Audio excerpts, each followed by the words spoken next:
Liz Jarrett leva les yeux de la vieille table de ses grands-parents. Une poussée d'adrénaline lui traversa le corps. Ses doigts trouvèrent son téléphone portable et elle regarda l'heure.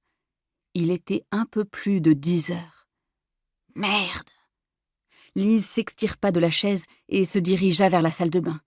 Aussi vite qu'elle le put, elle ôta son t-shirt et son sweat et n'attendit même pas que l'eau soit chaude avant de sauter sous la douche. Elle avait besoin d'un coup de froid. De la glace coula le long de sa colonne vertébrale, tandis qu'elle se stabilisait dans la cabine. Liz avait besoin de se remettre en état de marche. Elle était restée debout toute la nuit, mélangeant café et Adderall, plongée dans ses livres et les fichiers de son ordinateur portable en vue de l'examen le plus important de sa vie. Sa deuxième tentative. Je ne peux pas me planter à nouveau. Le souvenir de l'examen précédent, qu'elle avait passé 3 mois plus tôt, contracta son estomac en une boule brûlante.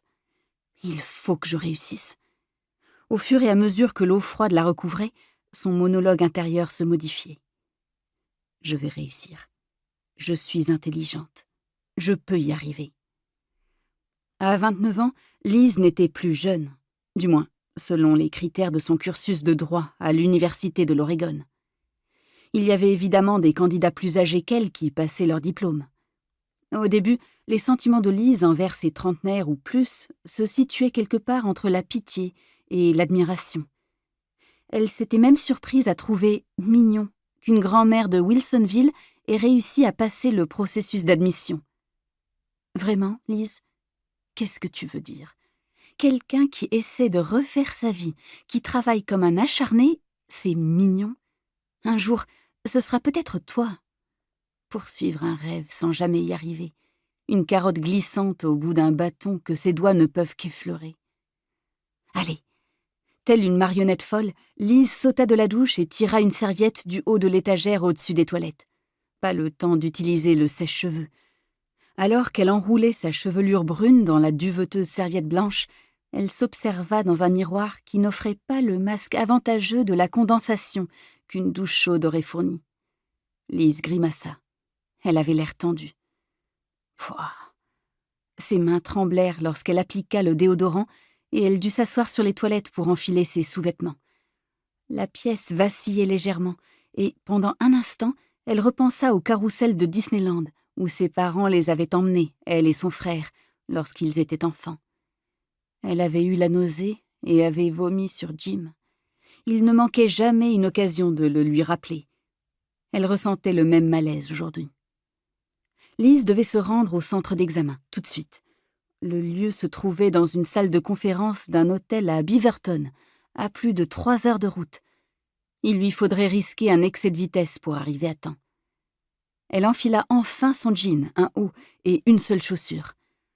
Liz boitilla dans la maison, cherchant partout la deuxième. Elle trébucha et s'appuya contre le chambranle de la porte. Où est cette chaussure? Enfin, de retour dans la chambre, elle la trouva sous le lit, du côté d'Owen. Owen! Elle aurait pu le tuer à ce moment précis. Pourquoi l'avait-il laissé dormir? Pourquoi ne l'avait-il pas secouée pour la réveiller? Il connaissait l'importance de cet examen. C'était tout pour elle. C'était le chemin vers tout ce qu'elle voulait être. Cela prouverait à son mari qu'elle pouvait réaliser un rêve. Qu'elle avait aussi le droit d'en réaliser un. Cependant, alors qu'elle glissait son pied dans la deuxième chaussure, Liz se souvint qu'Owen lui avait parlé ce matin-là. Le souvenir lui parvint à travers un voile vaporeux. Tout ce qui concernait la nuit précédente était un peu flou. Les pilules, le café. Réciter les jurisprudences à voix haute jusqu'à ce que ses cordes vocales s'enrayent. Chercher le jus d'orange dans le réfrigérateur parce qu'elle pensait que cela lui donnerait plus d'énergie qu'un Red Bull. Surtout parce qu'elle n'avait plus de Red Bull. Oui, Owen avait voulu la réveiller ce matin-là. Il avait essayé.